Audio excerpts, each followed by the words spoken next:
Good evening. Are we on? Good. Good evening, everyone. It's 5 o'clock. I'd like to call the meeting to order. Sean Callan. Here. Julie Chetney. Here. Tom Chapa. Here. Dave Crisafulli. Here. Sean Onmacht. Here. Tim Rice. Jennifer Salazzo. Here. And Leah Norton. Here. Thank you. If you join us now for the Pledge of Allegiance.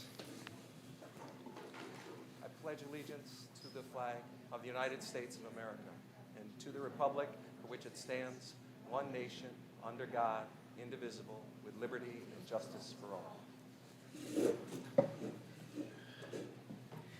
And at this time, we'd like to recognize the ladies' varsity basketball team for their Section 3 Class AA championship and bringing that to Oswego for the very first time. So thank you very much, ladies. Yes.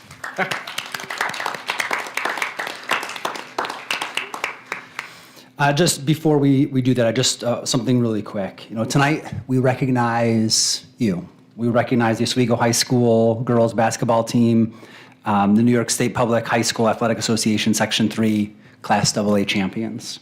This team made history for Oswego by capturing the first Section 3 AA championship in the program's history. Following that victory, they had advanced to the New York State regionals, marking another historic milestone for the program and for Oswego. Their season reflects the very best of Oswego athletics: hard work, teamwork, resilience, pride in representing their school and community, and you did that oh so well. To the players, coaches, and families, thank you for your dedication and commitment it took to achieve this incredible season. You've made Oswego proud and set a new standard for what Oswego basketball can achieve.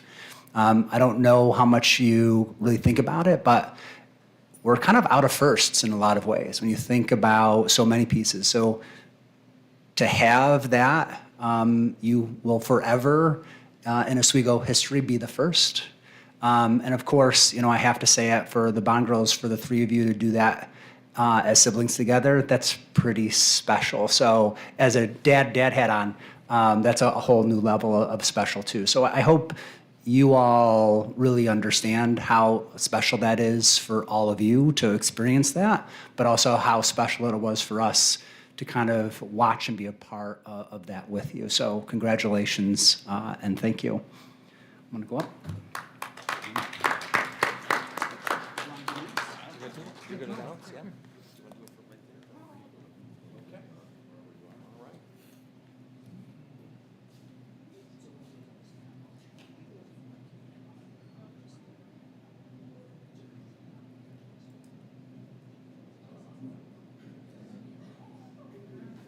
We'll have you girls come up one at a time.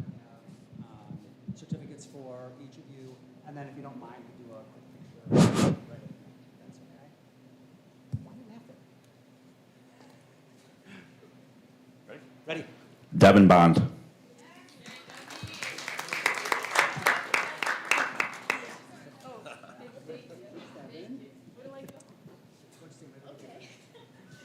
Kaylin Bond. Congratulations. Thank you. Congratulations. Peyton Bond. Great job. Mia Braungart.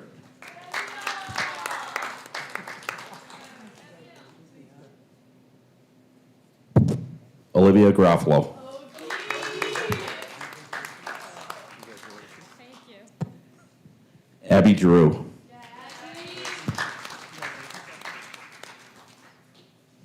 Maddie Mills.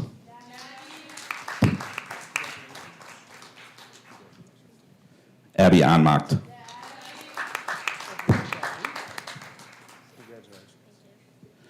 Giada Peslow. Thank you. Maria Sweet. Good job. Team manager Marianne Churchio, not here. And the coaches, Ryan Labner and Amanda Reno.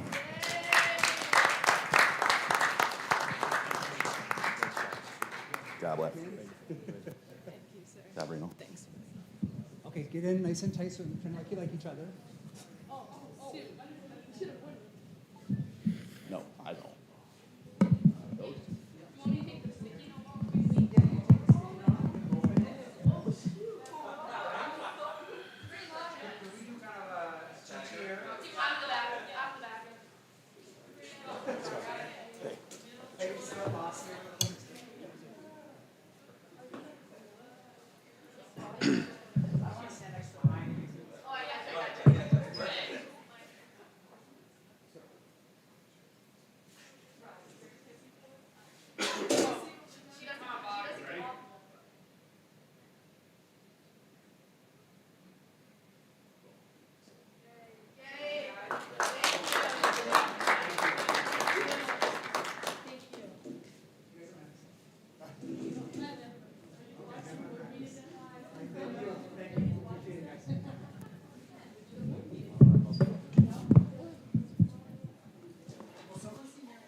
Okay.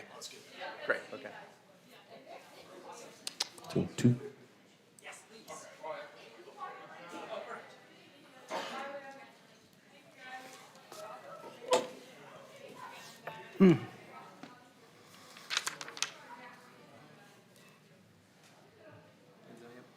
Diane, we have no floor to the public? Okay, excellent. So at this point, we'll move on to acknowledgements with Jen Salazzo.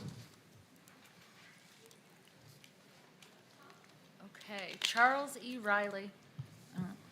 Chris Johnson Anti-Bullying Assembly. More magical moments with guest presenter Chris Johnson. Students and families were amazed as he combined illusions with powerful messages about kindness, inclusion, and standing up to bullying. A memorable experience for our Riley community. Girls on the Run training. Our Girls on the Run season is off to a strong start. We're so grateful for our incredible staff and family volunteers who come together for training, ready to inspire confidence, build connections, and empower our girls every step of the way. Grade 3 CMOO STEM visit. Grade 3 had an amazing time at the CMOO before spring break, diving into hands-on STEM activities and creative problem solving. Thank you to the Oswego City School District for providing such a meaningful and engaging learning experience to our students. Fitchie Park, CKLA Royal Ball Celebration. Our FPS students wrapped up their CKLA Kings and Queens unit in style with magical royal ball. Students dressed as kings and queens and enjoyed a royal parade, a delightful tea party, and a lively dance. This special celebration was the perfect way to bring the unit to a memorable close. We loved seeing our students fully embrace the experience. The Minetto team brought the spirit and smiles to the annual Oswego Irish Outrun Autism 5K. We love this event and are so grateful for the amazing support the Oswego County Autism Task Force provides to our school students and families. And the high school, Oswego High School is proud to announce that the class of 2026 valedictorian is Leah Kelly, and the class of 2026 salutatorian, is Leonard Lynn. We are incredibly proud of their hard work and dedication to their academics. And that's it. Thanks, Jen. And now, our student representative, Leah.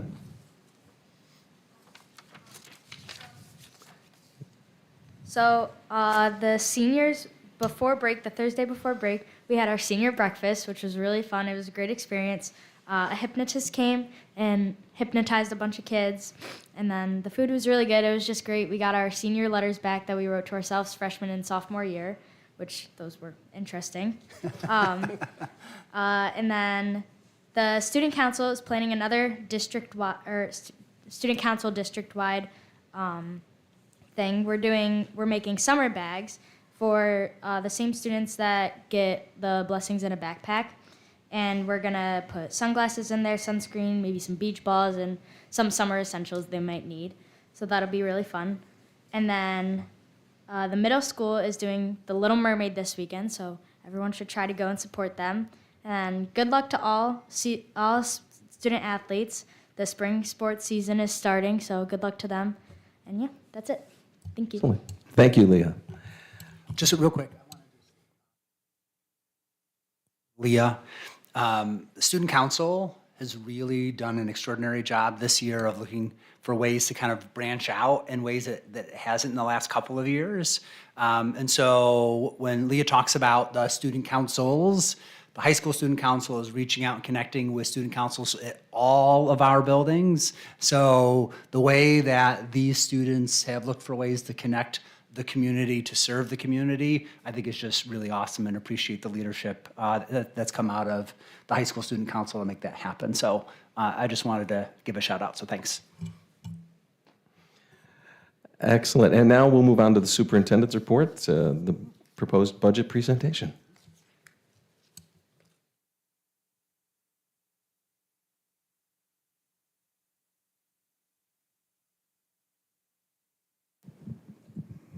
Okay, it is that time of year. I'm going to turn this a little bit so to make sure, as the board members, you can see it. You do have a printed copy as well. So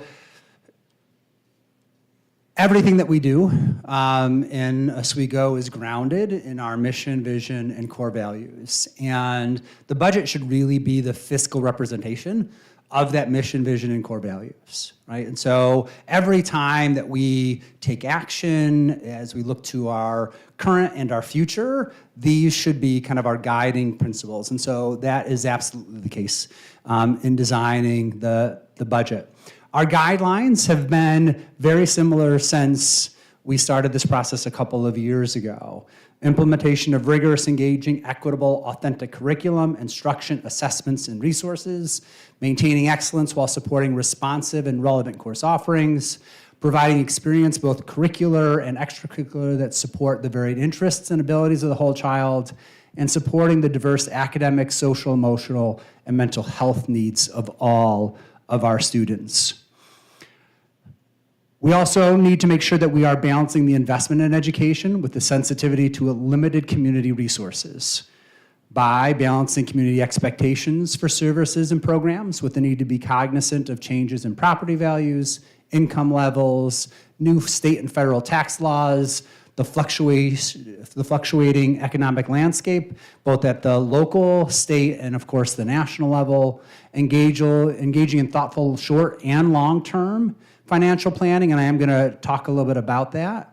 Engaging with our legislators to increase New York State foundation aid, but not just foundation aid, but aid in general, and looking for ways to get some relief when it comes to different mandates that may be unfunded.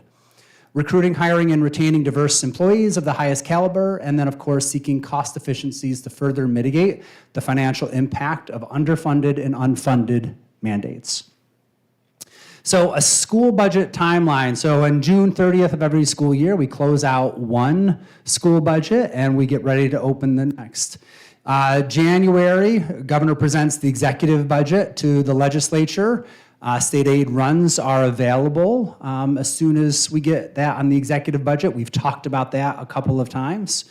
March 1st, we have to submit a tax cap estimate to New York State. And then by April 1st, the legislature and executive should come together and approve a budget.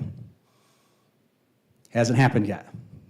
The state budget is late. It was late last year as well. I do not anticipate it to be passed in the next week. They just passed a funding bill to extend government funding for another week. So hopefully by the time you have to approve the budget at the next meeting, we will have that. But again, revenues, we are always looking at estimates. We are making some calculated decisions based on the projections from our fiscal associates that kind of help us to understand what we think that we can expect. And I'll talk a little bit about that as well. But once the House, both houses pass and the executive signs off, we get our official runs, and then we have a much better idea of what does that revenue picture look like. And then, of course, the board has to officially approve the budget. That will be up to you to do at our next meeting. Our first meeting in May will be the official hearing, a public hearing on the budget, and then of course we have our budget vote at the end of May. So let's talk about a couple of the buckets, if you will. So on the administrative side of things, remember, administrative does not mean administrators. Administrative includes lots of pieces, from the board, superintendent, district clerk, business administration, auditing, treasurer. You see the list there. So there's a lot of pieces that are ultimately in that bucket. I will say to you, as I'm presenting this to you today, there's a couple of things that we kind of pulled out, and I'll present them to you separately. A lot of times, and I'll present this to you in the three-part budget at the next meeting, but I thought it was important for you to see some of the details without. Benefits are listed separately. When we do the three-part budget, benefits will go back into and be broken up into administrative benefits, capital benefits, program benefits. In this case, we've pulled them out. Transportation is pulled out, but you'll see that I'll talk a little bit more about that. So you have all of the details. I'm just going to touch on a couple. Most, I can say, our focus here was really on looking for cost savings where we could, right? We absolutely had and have a funding gap between total appropriations and then what our expected revenues were. So the majority of these are really contractual increases. There's a couple of things in there that I want to just draw your attention to. Business office, you'll notice an $84,000, that seems like a much higher increase year to year. While there's contractual increases there, there's actually an additional service line because of some additional requirements, reporting requirements. And so there's about a $60,000 line there specific to a BOCES service for us to be able to do some of that work. Now remember, a BOCES service is then aidable, right? So we see it as an expense, but remember, anytime that there is an expense under BOCES, it will then generate revenue for us in the next year. And again, I'll talk a little bit more about BOCES aid overall. Auditing, again, you see about a 10% increase there as well. We have been continuing to do additional auditing to ensure that our process is appropriate, meets all regulatory limitations in New York State. So that is something that we have placed a priority on and continue to place a priority on. Security, you'll notice, again, about $22,000. Again, maintaining the same level.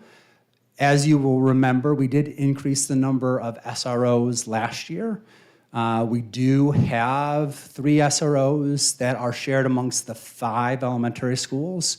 I know we had some preliminary conversations about, wouldn't it be nice if we could possibly increase and have an SRO at each of our buildings? We're not in a position financially to make that happen at that time. So we're maintaining safety and security personnel at current levels. Data processing at the bottom, that's 74.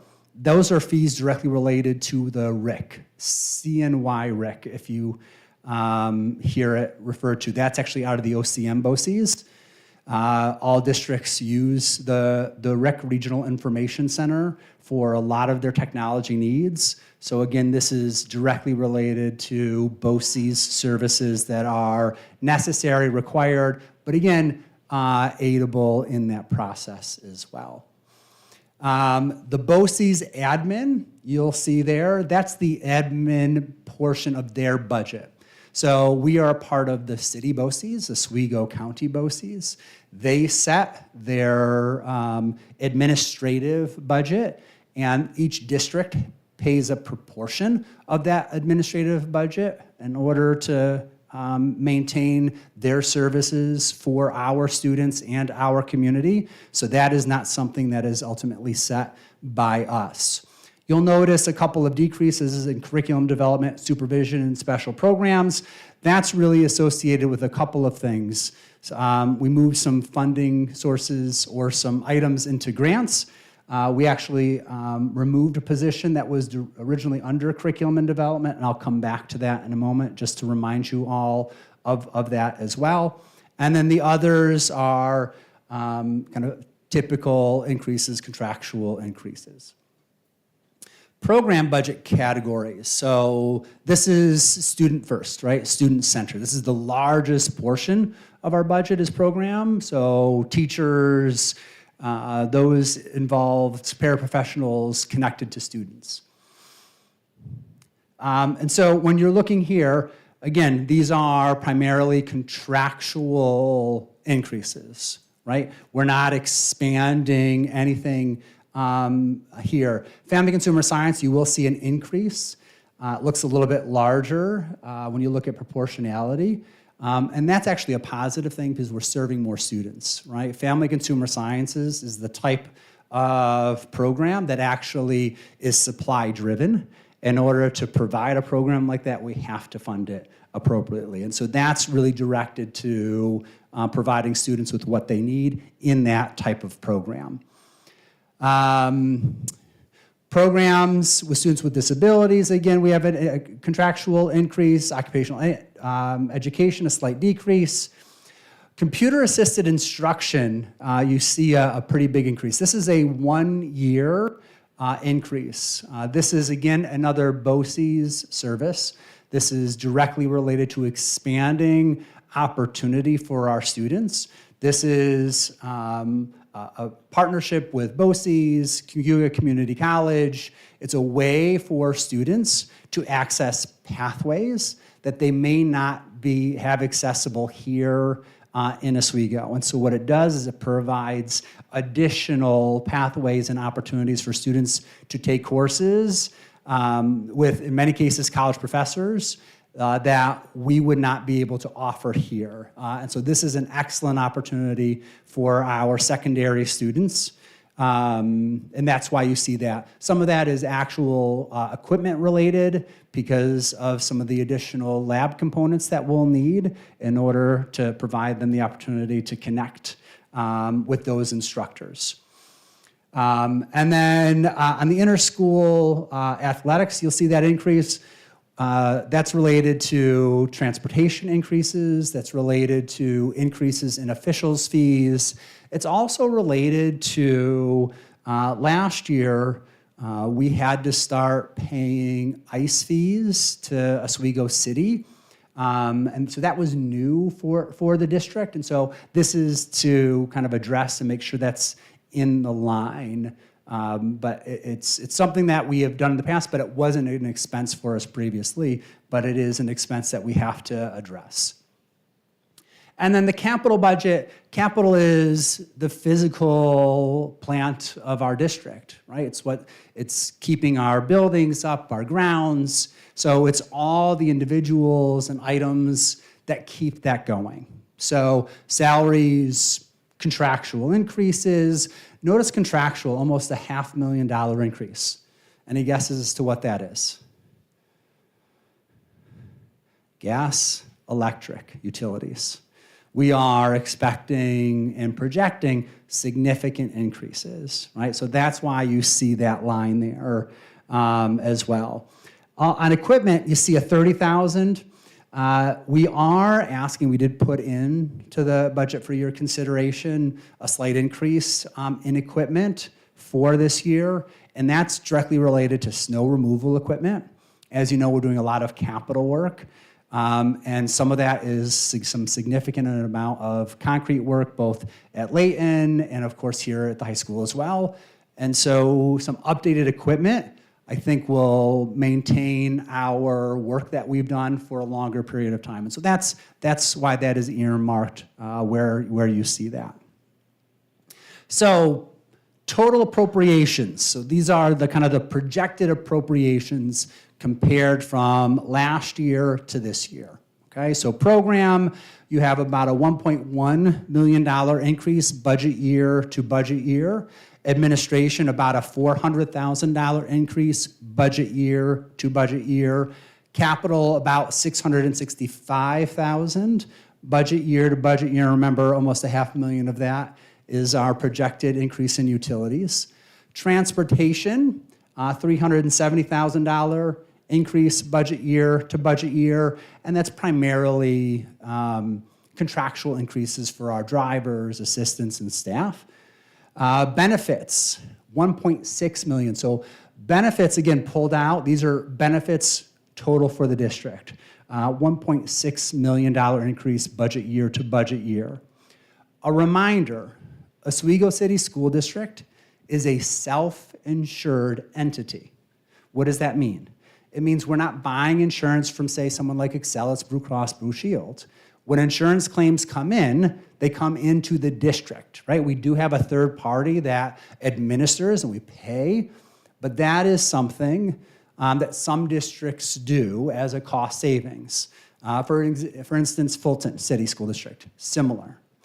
Now, I can tell you, Mr. Colucci and I did some digging to see, hey, continuing to be a self-insured entity, does that still make sense for the Oswego City School District? Are there more cost-effective ways to get insurance for our employees?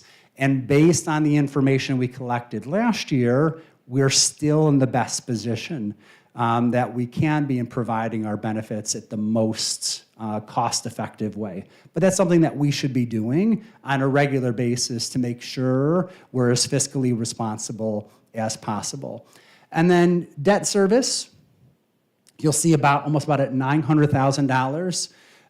Debt service, we will continue to see debt service rise. Remember, debt service is directly related to our capital projects.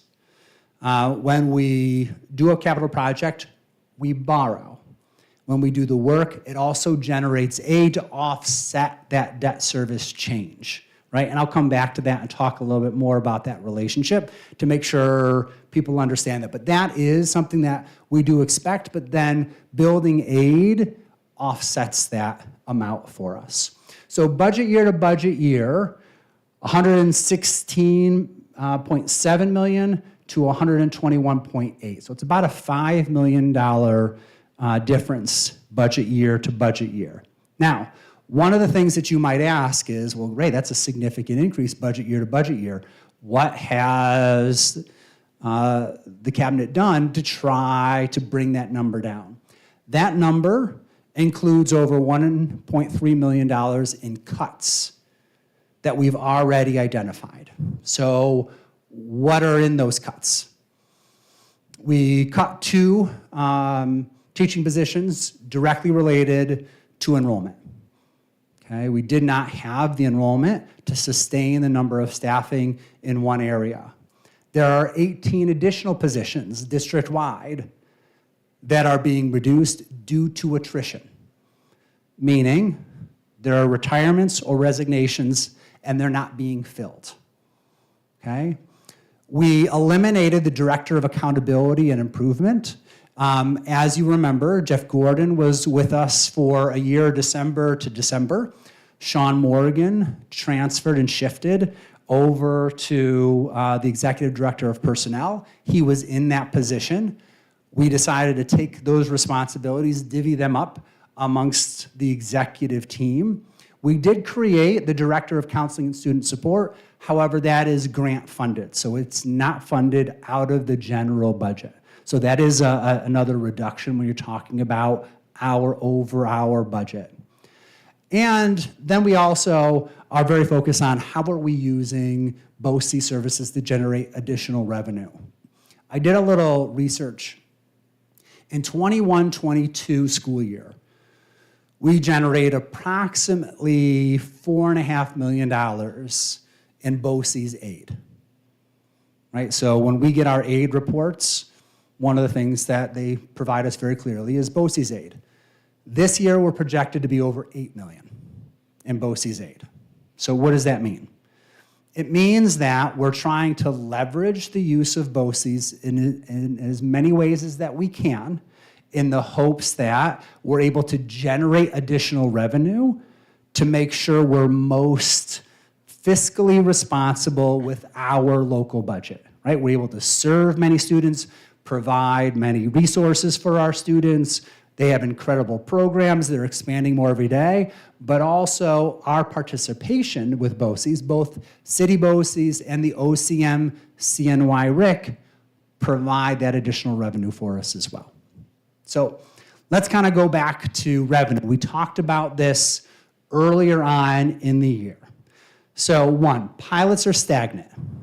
year to year for the most part. There might be some slight fluctuations because we might have one or two jumping on or off in any given year, but the largest one, which is Constellation, that is stagnant for the next 3 years, right? We're completing year 1 of our 4-year pilot agreement.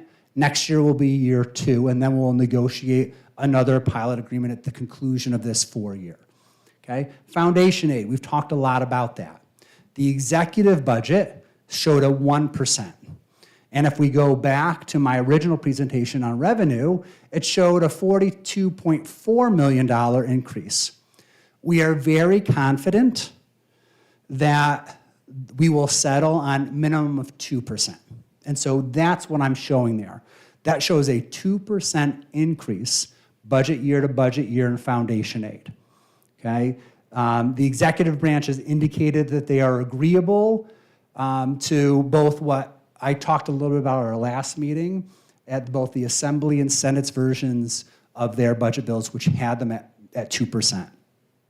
There could be some additional based on district need, but that's still not 100% clear yet. So again, we'll have to wait to see the budget when it's finally passed as to what is included and what is not.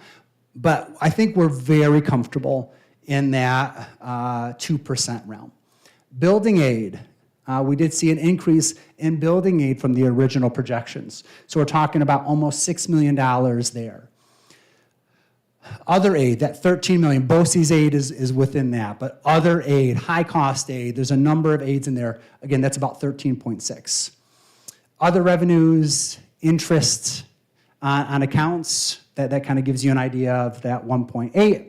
So without tax levy, that's 90,420,000.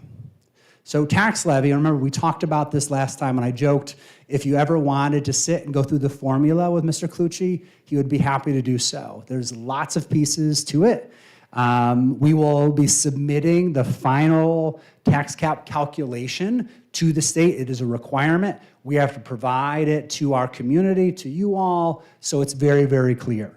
But there is a very strict formula that the district must follow. So the district levy cap is actually 5.05%. So that's the level it could go to. I don't think that's reasonable. A 5% tax increase on any community doesn't feel reasonable, especially in times such as these. What I am proposing to you is a 2.9% increase. 2 years ago, we asked our community for a 3.15. Last year, we were able to come out with a 0 budget year to budget year, and part of that was directly related to the pilot negotiation and the slight increase that we got in the pilot. And this would be a 2.9%. So that would be 28,692,000 would be the total tax levy. Now, even with that, we still have a funding gap. Even with all of the aid and a 2.9% increase and the $1.3 million of cuts that I've already talked about, there's still a funding gap. And so I'm asking the board to use fund balance and reserves of about $2.7 million. Now, reserves are one shot of revenue, right? We use it and it's gone. Now, the district has done a nice job over the last 6 years of being thoughtful about saving, thoughtful about funding reserves. And so I do believe this is a responsible use of reserves that positions us not only for success in 26-27, but positions us to weather additional years of financial shortfall, should that continue, and I expect it will, right? And will help the district to maintain program, maintain services for students, maintain activities for students. That's really been the key for us, is how do we maintain programs and services for students without asking or trying to overtax our community, because we know everyone's pocketbook is tighter. And so this is the way to do that. And so that's what brings us to a balanced budget. Again, the district has done a nice job of asking taxpayers for much less than inflation. Inflation has been up. We've kind of leveled off in the last couple of years. And the tax levy continues to be a smaller and smaller percentage of the total budget. So again, I can come to you and confidently say, I feel that the district continues to prioritize looking for funding sources outside of just the community. Right? We cannot rely entirely on community tax base to continue to fund. We have to be as creative as possible in looking for funding sources to maintain our programming. So I did a couple of kind of FAQs, questions that I think community members might ask, might wonder, and I just wanted to open it up, and please feel free to ask any questions. But I think a common question might be, well, if we have a budget shortfall, the district is in the middle of doing a 2018 project, there's a 2024 project that's going on, we're talking about capital outlay projects that happen annually, you're talking about possibly another capital referendum in October. Shouldn't we stop? And the answer to that is no. The funding source looks different for capital projects. If we could rewind a couple of years, we laid out a long-range facility plan. That facility plan had numerous projects every other year, but the funding source are capital reserves, right? You created capital reserves to pay for those projects. So the 24 project, the district approved, right? Our voters approved use of $9 million of capital reserve, knowing that there would not be additional tax impact to support that. How's that possible? There is such significant state aid associated with building projects that's what funds the work. It allows us to maintain facilities for our students, increase efficiencies that will hopefully also have direct impacts on lowering our utility costs. I'm looking at our brand new boilers that are being installed and finished right now over at Layton, the ones that we did over at Riley. Those will absolutely benefit utility costs, but the cost to install them, right, to do that work, our library, Buck Boulevard, all these pieces, already paid for. There's no additional tax impact. So here it's what's the funding source? How do we maintain our facilities for our students, improve facilities so that our students and staff have the best facilities possible to encourage academic growth? We should continue to prioritize capital projects. I think sometimes communities put that off to the side, and then we get into situations where buildings are inhabitable, or we have critical infrastructure and you don't have time to go through the process of setting up a capital project, or you don't have the funding sources available. Thinking about capital projects long-term help the district long-term, right? But again, different kind of funding source, if you will. It'll be represented in the budget, but how do we pay for it? You've set up capital reserves, and that's how they've been paid for. You actually already have capital reserve that can only be used for capital projects to do the next project. It's already ready, right? So that's already paid for. Right. Yeah. You're moving on. I do think that that's a great point right there, because when you see, especially this summer, we're going to talk about it when we get to visitation committee, and I think when our community sees the work spending, that it might look like spending, that you really have to understand the plan that we put together a couple years ago with long-range planning of each building and the money, the aidable money to each building, laying out the work that we can do in each building, not in 2026, maybe in 2028, and we're talking about 2030 when we sit in, the facilities meetings and planning it out and managing it, managing that work and those funds and the aidable, money revenue stream coming in. I think before I was on the board, honestly, that I didn't understand that. And I just see like, oh, your budget's going up to 121.8 million, but hey, you're doing all this stuff and you're spending all this money.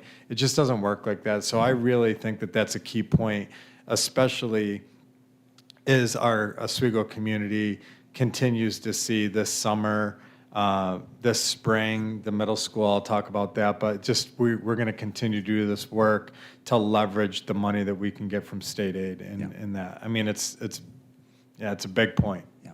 Well, and remember, Oswego is positioned a little bit differently than other districts, right? So our aid ratio is on the high side. Not every district, right? So a community's wealth factor plays into aid ratio, right? So I would argue that it doesn't make sense for us to leave that much money on the table, right? So if I spend $10 million, if we spend $10 million on a capital project, 8.8 million is coming back to the district. Like, that's significant. Yeah, and I will also say, being on visitation too, and connecting both of them to facilities, when we go and visit our schools and we talk to the building administrators and some other teachers that are in the buildings, there's still a great need. I don't think our plan was in place. I think we have catching up to do, and we're listening. You, Pete, the facilities committee are listening to the folks that are in the buildings to create, like you said earlier, an environment that just really is a catalyst to growth and education.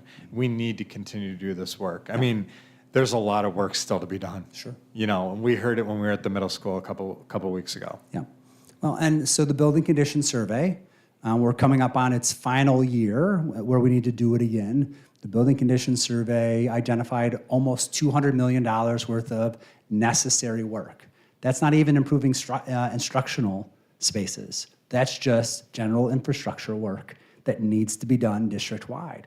And so it's good for us to make sure that we have a plan to do that work and then also try to improve instructional space for our students and our staff as we do that work.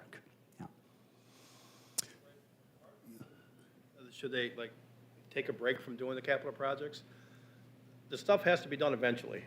It comes to a point, and the price, if you put off a couple years of doing a project, it could be millions of dollars just in escalation and costs and everything. Yep. So it doesn't really make sense to take a break on something you're going to have to do anyways. Yep. No, and again, it always comes down to, right, what's your long-range plan? I think oftentimes, I shouldn't say oftentimes, that's probably not a fair representation. But if we do one-offs, right, without a long-range plan, well, then it becomes a little bit more difficult, right? So we're able to fiscally plan for capital projects. We know that they're coming. We know we have to come up with how do we find a way to either save or fund this in a way without going to the community and saying, hey, we want to do this project and it'll cost you X amount of additional in order to do that.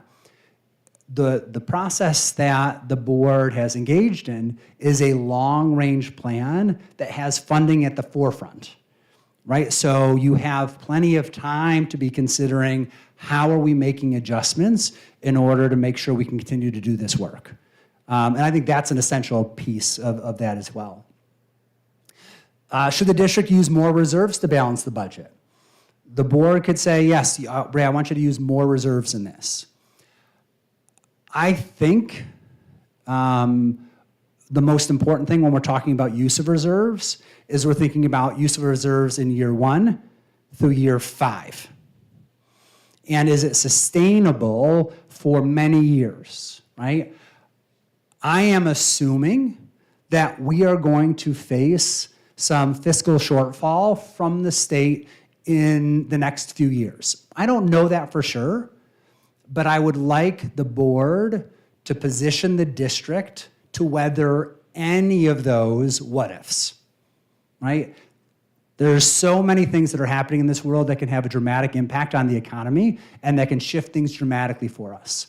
I believe the board has done a great job of saving and is in the best position now to weather any of those storms without having significant impact on what we are providing to our students and staff.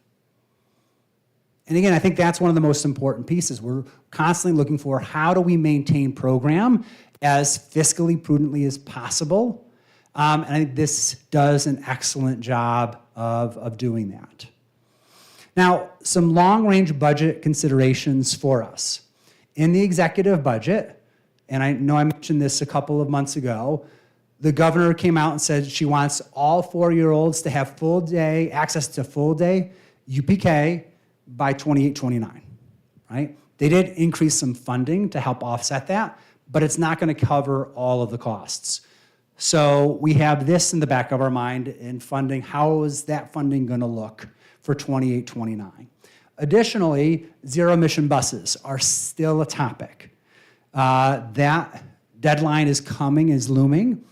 There is a waiver that we are going to apply for that'll push that off for a little bit, but the cost to shift is significant, both facilities-wise. We have to upgrade transportation power in order to accommodate, plus the actual purchasing of the bus are more than 3 times the cost.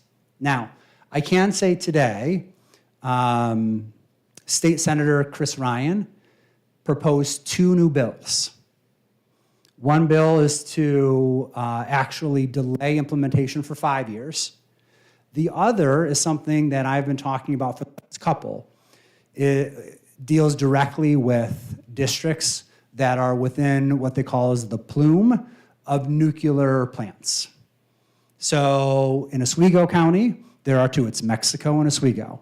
We meet with FEMA every year to go over federally mandated emergency radiological plans should there be a radiological emergency. And one of the responsibilities of the district is to evacuate our students.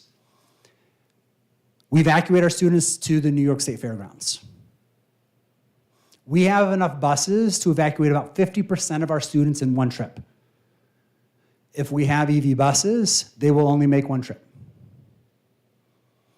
Then we will not have buses available to help the greater community plus other districts, right? And that's what we need. And so we've been talking about how do we address that concern that we have. And so he actually proposed legislation to waive districts that are within that from meeting this mandate. So the great thing about our local legislators is they listen. They're looking for ways. What are the concerns of the communities? What are the concerns of school districts? They listen, they look for ways to try to help address. And so I appreciate that. And Will Barclay has been the exact same way for us over the last couple of years. And so I'm very appreciative to them. Within this budget, there is another capital outlay. We're going to keep a good thing going. Riley again. Riley Elementary School, this will be the 3rd year in a row that the $100,000 has been dedicated to Riley. We've done doors, we've got that new flagpole up, but it's been primarily the external doors because they have all been failing. And $100,000 doesn't go a long way when you're talking about those size of doors, so we've got a couple more to finish up. One piece of legislation that is proposed within the budget, but it's been there for a long time, so I'm not holding my breath, is actually increasing these capital outlays from a maximum of $100,000 to a maximum of $250,000. The reason a capital outlay is good, so a capital project is bonded over many years, right? So you get the aid over many years. A capital outlay, you get 100% aid the next year. So you spend $100,000, you get 100% of your aid ratio back in the next year. So this will allow districts to leverage a little bit more of that to get maybe some items that really need work done, and they can't wait for a larger capital project to get them in. So that would be a welcome opportunity for districts. The proposed propositions, budget vote, Board of Education, election of 3 members. We do have again, in our transportation plan, 9 full buses replacement, it's about $1.6 million. Again, remember, transportation aid is an essential piece to this. So when you look at what we get in for trade-in value plus the aid, the purchase is almost a wash. You know, less than, I think we calculated last year, Mr. Clucci, less than $30,000 was the district responsibility for 9 buses.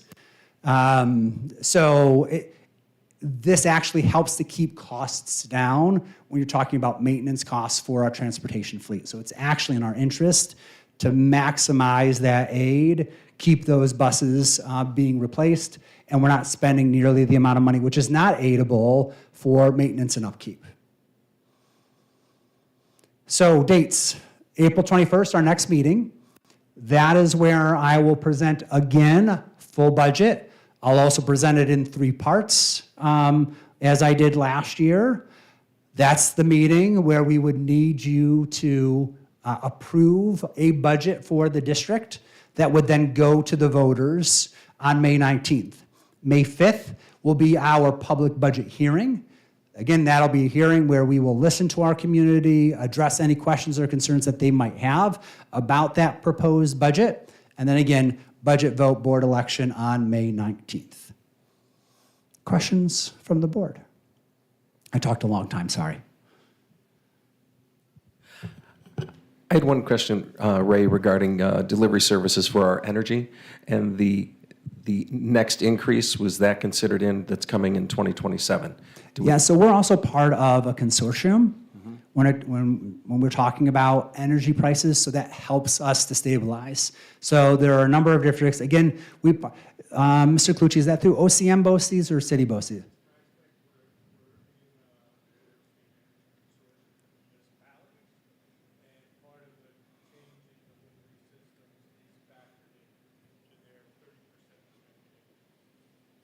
Okay. So that consortium tries to help protect us from significant spikes, leverages economies of scale. Right. Yeah, I was just looking locally for. Mhm. Right. Yeah. I just was aware of the National Grid delivery charges. There was one in April 1, there'll be one in 2027, and that's the majority of the bills that we have in terms of our energy use. Yeah. Okay. That's a good question. Right. Relative to BOCES and the programs that we're trying to extend to our students and everything that they offer, is there we're trying to leverage that as much as we can. Is there a limitation to how much we can do with BOCES? The only limitation is what do they have available, and then there's always going to be a limit to how much, because there's a cost associated, right? It's cost-based aid, it's expense-based aid. That said, it's always about balancing. Perfect example, there's a local superintendent who I've been talking a great deal with that we're going to meet over the summer, talk with BOCES about, hey, are there additional shared services that we might be able to partner with, doing some of the work that we're already doing, but find a way to do it in partnership with BOCES to help leverage additional aid. So it's us trying to be as creative as possible to leverage BOCES to help support us financially. And then the student programs, it's really about what do our students need, right? Going all the way back to mission, value, and core values, we're constantly evaluating programs. Are students getting what they need? Can we find ways to provide that for them through BOCES if we can't do it in-house, and then generate aid ultimately through that? But I would say this, our aid ratio for BOCES, again, is at a higher level than some districts. So there would absolutely be some districts who might shy away from utilizing BOCES, maybe to the extent because the amount of aid back looks a little bit different, right? But it makes good sense for a Oswego City School District to leverage that in any way that they can.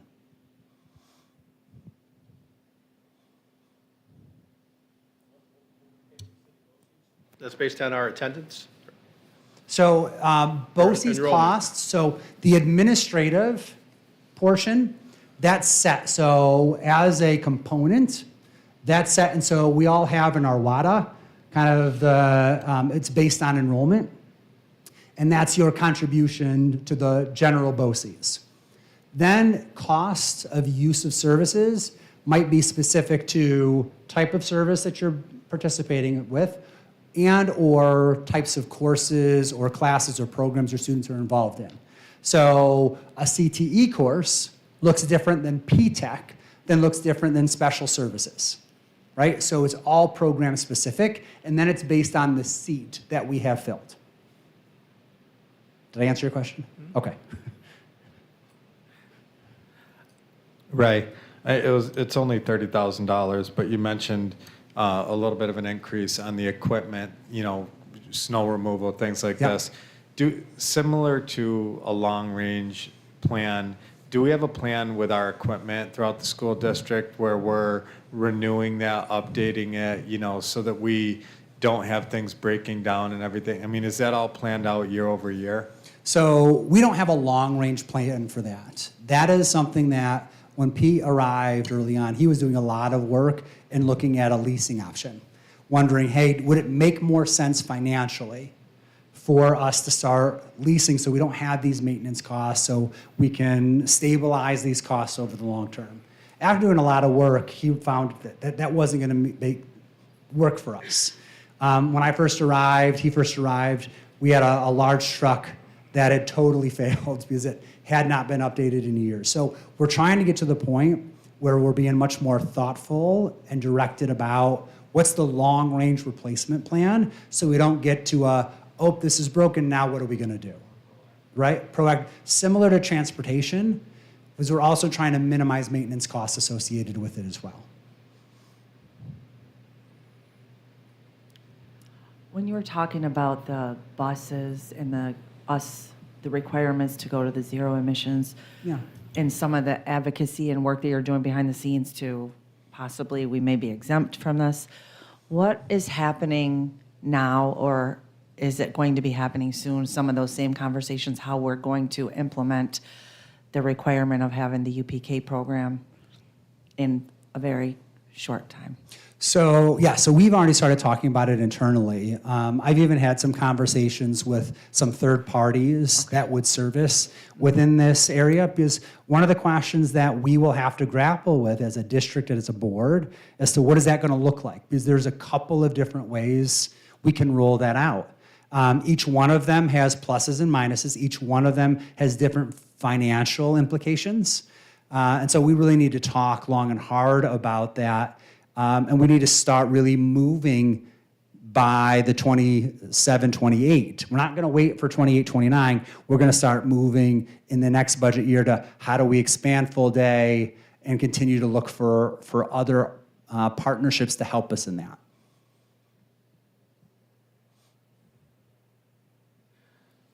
I just want over here.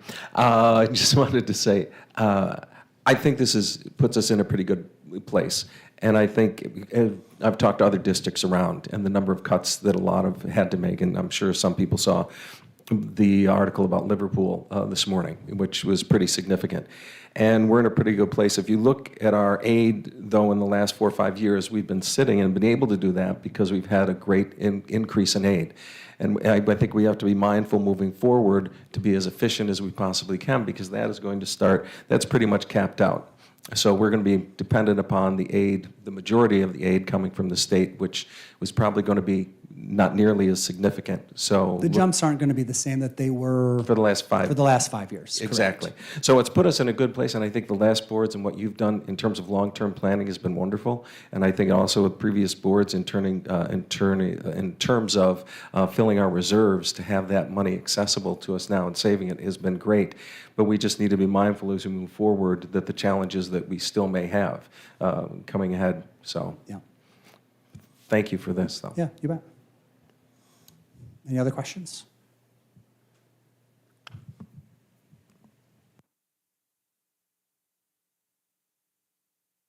Thank you, Ray. And now we'll move on to committee discussions. And I think, Sean? Visitation. A couple weeks ago, we went to the middle school, and when we go to the different buildings in our district, it's unbelievable in one way to see the work that's been done. Like you'll go down one hallway and there's white walls and there's bright lights and the rooms are beautiful. And then you take a left and you go down a different hallway and you're like, yeah, this looks exactly like it did when I was in school at this middle school. So the positive is that the recent construction, and I said it earlier during Ray's presentation, when you walk through our buildings, the newest work just exacerbates, some of the blemishes that we have in our buildings' needs. I also, when we go around in visitation with John and Tim and Ian and Ray, and we ask the administrators what their needs are, I think that's a great opportunity for us to listen and learn about what their needs are. Like at the middle school, most people are familiar with the main bathrooms that are, you walk in and take a right and you go down, and those are the bathrooms that were there when I went to the middle school. And they're part of our upcoming capital project. So we'll see those upstairs and downstairs. We'll see those bathrooms being redone, so that'll look different. Our main office, guidance office renovations down that main hallway there, that's part of our upcoming project, so that's all good. But we also went in areas, like the two locker rooms off the gymnasium. They're just, like when you go in those, like you don't feel good. There's in technology, we certainly all took a deep breath and thought we could see some improvement in the technology, art, and some of the teaching classrooms at the middle school. And then we expanded that to pipe dreams when we look at the library and the band and music areas. So we just need to keep listening and seeing what these needs are and building them into our long-range plan. And we need to be financially responsible, like Ray's budget talks about. When you look and when you walk into our middle school, you have to ask yourself, what is the maintenance cost and expense of having a pool in the middle school? These are things that we have to look at and consider as we go down this and talk about as we go down, the road. So I would say that the very best part, and we were surprised by this, we got a preview of the upcoming musical this weekend. And so we sat in the library and all the students came down. And I know Julie, I know that all board members, after we have a musical or we go through the holiday season and the music and stuff like this, man, I just sat there and like it just blew me away. Like it just blew me away. So we thanked them about 10 or 15 times for offering that to us. And, I'm going to be there this weekend, and I'm just giving a shout out, like, go check it out, because this is going to be unbelievable, and I'm trying to hype it up, but there's no need. If you go, you're going to walk away feeling good. So thank you very much for everyone who made that happen while we were there so that we could get a preview of The Little Mermaid. So a great visit at the middle school. And we have any other? I just wanted to report on policy. We have a meeting this Friday to review some of the policies that were put forth to us by NSWA. And also Jen and Leah and I met prior to this meeting to talk about, on our ad hoc committee, to talk about the onboarding and policy of the student representative. So we should have a policy for that by pretty soon. We're just waiting on some minor details from the student council at the high school. And we'll also put together a handbook that'll be available to future student representatives that Leah's going to work on. And, shout out and kudos to Leah, because a lot of the content in that book is really going to be reflective of the work that she's done in this year. And you've done a great job. So I'm excited about having that handbook for future students to be able to follow in your footsteps. So thank you for that. And I'd like to thank all of you for doing that, picking up that and that responsibility and doing that. So thank you very much. So let's move on to the consent agenda. Can I get a motion to accept the consent agenda, please? I'll move. Thank you, Julie. And can I get a second? Thank you, Jen. Any discussion? All in favor? Aye. Opposed? Motion carries 6-0. And we'll move on to personnel again, if I can, without objection, take all the items from personnel. Can I get a motion to accept personnel? I'll move it. Thank you, Sean. A second? Thank you, David. There's no discussion on that, but again, just to make mention of retirements, and it's June 2nd, correct? Our June 2nd meeting, we will having all the retirees come in to celebrate their time here. And so, just a reminder of that. All in favor? Aye. Opposed? Motion carries 6-0. Now, down to finance, if I could get a motion for items A through C. A through C. Can I get a motion? I'll move. Thank you, Julie. And a second? Thank you, Jen. Discussion. I know I always want to say thank you to anyone who donates, but also in looking deeper into these, I want to thank the teachers who extend these. And I wanted to make mention Sarah Katzman over at Riley, and also is Alex Guy at Minetto, because they went out and through Donors Choose put these out there, and they're great additions to the environment and the teaching environment. And the last one from NICER, which is a donation for the Special Olympics, which will, I talked to Pete, will fund T-shirts for our students and for that wonderful event that'll be coming up. So, all in favor? Aye. Opposed? Motion carries 6-0. Can I get a motion for D, transfer of collection taxes? Can I get a I'll motion? move. Thank you, Julie. Second, David. Thank you. Any discussion? All in favor? Aye. Aye. Opposed? Motion carries 6-0. The next one is a secret resolution for the $100,000 capital outlay project that we spoke about over at Riley. Can I get a motion for that, please? Thank you, Sean. And a second? Thank you, Sean Onmock, for second on that. Any discussion? All in favor? Aye. Opposed? Motion carries 6-0. And then item F, 2024 Capital Improvement Project Phase 2, Scoreboard and Sound Contract Award, Toth Sports. Can I get a motion, please? I'll move. Thank you, Julia. And a second? Thank you, Sean. Any discussion? All in favor? Aye. Opposed? Motion carries 6-0. And now, any items from the board? I just wanted to mention, and this information will be forthcoming in the next week or so, but several board members a few months back had the opportunity to go out to City BOCES and listen to Roseanne Bain, who is the Assistant Superintendent for Instruction at City BOCES. She spoke about dignity for all students and around the topic of bullying in particular, and what that meant for students in our schools and how that affected their education. And it was one of those presentations that I had mentioned before that I was sitting at and hoped that, or wished for so many other people to be sitting there with me to hear the expertise of Roseanne and learn from her.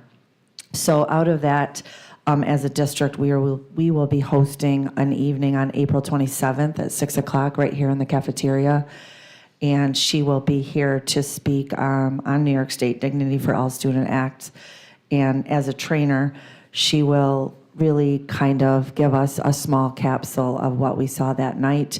And we're hoping that community members, educators, parents, and we'll be partnering with some other organizations here in Oswego County to support this event so that we can, talk about some of the issues and challenges that we face as a district and our students face and our parents face and our teachers face, and how we are all working together to create that positive experience and environment for our kids. So more for that. You'll see that in the news media outlets and whatnot. I also just wanted to add that I know we all get, as board members, we get invitations to a lot of events that take place in the school.